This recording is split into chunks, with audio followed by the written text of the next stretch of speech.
Saan na naman kaya ako pupunta ngayon? Sa nakaraan nung nasa school pa ako?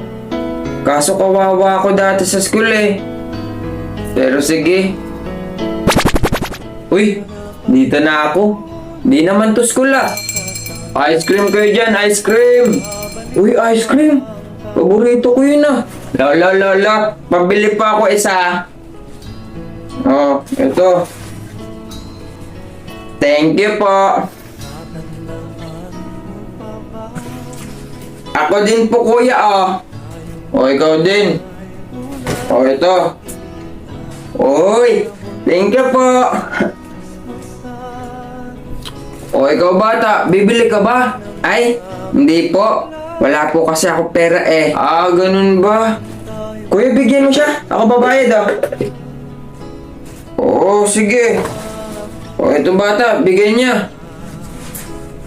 Salamat po ha. Sige. Pasok na po ako. Sabi ko pa eh, kawawa ako dati. Wala man lang akong baon. Grabe talaga si mama. Okay class, ano ang pambansang hayop ng Pilipinas? Sir, o ano? Aso po. Anong aso? Bumalik ang grade 1 ha?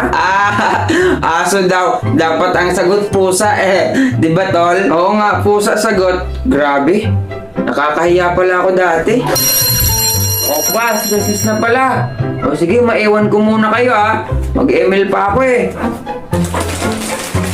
Anong baon mo tol? Eto tol, Pudgy Bar. Ano kayang baon ko? Ikaw, ano baon mo? Ay, eto Santol. Lagagi. Santol lang pala yung baon ko dati. Tagal naman yung sundo kong eroplano. Oy bata, o bakit? Ibibigay ako sa'yo. Ano yan? Ito cellphone, bagong cellphone sa'yo na. Lo, saan to galing? Ay, sa'yo na yan. Napanalunan ko lang naman yan eh.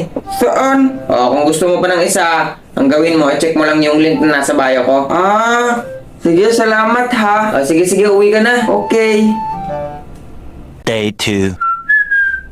Tagal ko pala pumasok dati. Asa na kayong batang yun? Late na naman yun. Magsistart na klase. Uy, kuya! Uy! Saan to galing? Ba't ang tagal mo? Ay, may pinuntahan pa ako ah. Lo? Ba't ang dami mong pagkain?